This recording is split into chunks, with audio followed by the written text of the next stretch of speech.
Salut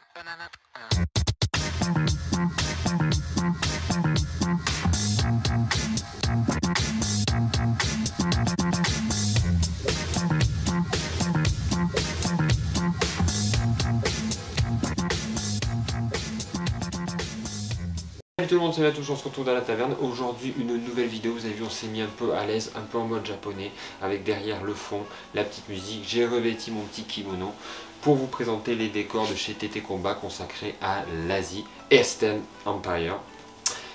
Des décors en MDF non peints. On verra aussi leurs décors en résine, accessoires pour pareil les tables asiatiques.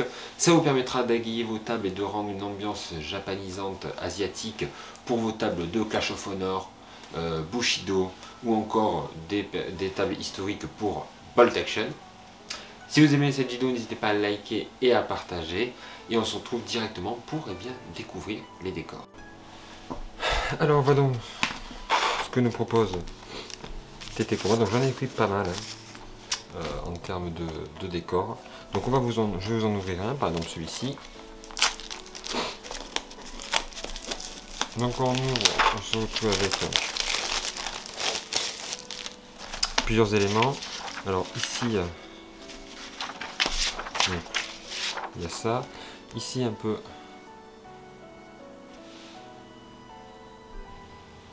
cette planche là avec du bois un peu léger et ombré. Et ensuite on va voir la planche de décor en MDF. Donc après il n'y a plus qu'à déclipser, ça se fait hyper facilement, hein. Vraiment vous pouvez juste la pousser.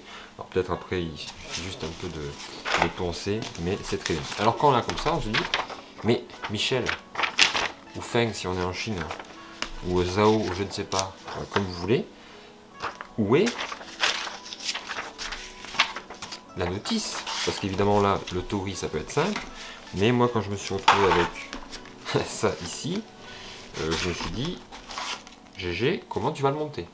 Alors ne vous inquiétez pas, au début j'ai un peu râlé, je me suis dit qu'est-ce qui se passe, mais je me suis dit va quand même jeter un coup d'œil sur le site. Et en fait quand vous allez sur le site, il y a une petite vidéo qui va se mettre en place et vous allez pouvoir voir, sur le site vous avez l'ensemble des guides d'assemblage, et donc c'est déjà beaucoup plus simple.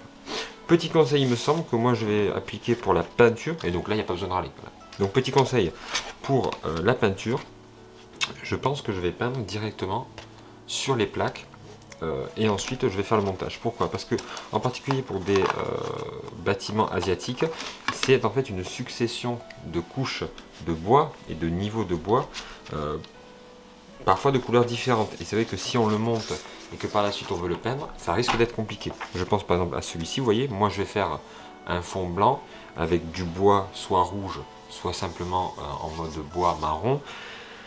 Si je la monte et qu'après je la peins, je risque d'avoir du mal, il va falloir que je mette du scotch, ça va être compliqué. Donc moi il me semble que le plus simple c'est de venir bomber déjà avant le montage et après de monter. Dites-moi vous comment vous avez fait, et est-ce que vous pensez que ma petite technique, elle est pas mal. Du moins c'est la technique que je vais tenter d'employer. Vous pourrez retrouver les photos de ce que j'ai fait sur la page Instagram et sur la page Facebook des décors. Maintenant passons à ces décors-ci. Alors hop, je vais les mettre comme ça. Je vais zoomer pour que vous puissiez voir. Voilà. Alors, ces décors-là, alors ce qu'on peut dire c'est que c'est assez inégal. Par exemple, ceux-là ils sont vraiment super sympas, très détaillés. Le focus va se faire, voilà, vous voyez, là c'est vraiment super bien. Et je pense qu'avec dans les mains de bons peintres, ça peut donner un super rendu. Assez content aussi du Bouddha.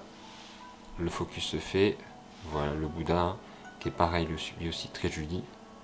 Là bon, il y a un petit peu de moulage qu'il faut enlever. Donc les bottes là, pareil, ça c'est...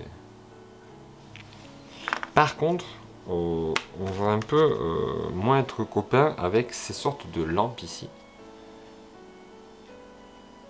Donc vous voyez ici, hop, les lampes, où il y a quand même pas mal de résidus à enlever ici, et ce qui donne, alors le pire c'est sur celle-ci de lampe, vous voyez celle-là il y a quand même pas mal de boulot, à enlever. Alors ça par contre, le surplus, c'est une sorte de végétation, donc c'est pas vraiment une erreur d'impression ou de moulage. Par contre ça quand même, on voit les traits, c'est pas très propre, c'est pas très clean. Voilà, hop, je refais le focus, hop, je vais agrandir. Voilà. Donc ici du très bon et du moins bon, mais dans l'ensemble ça va.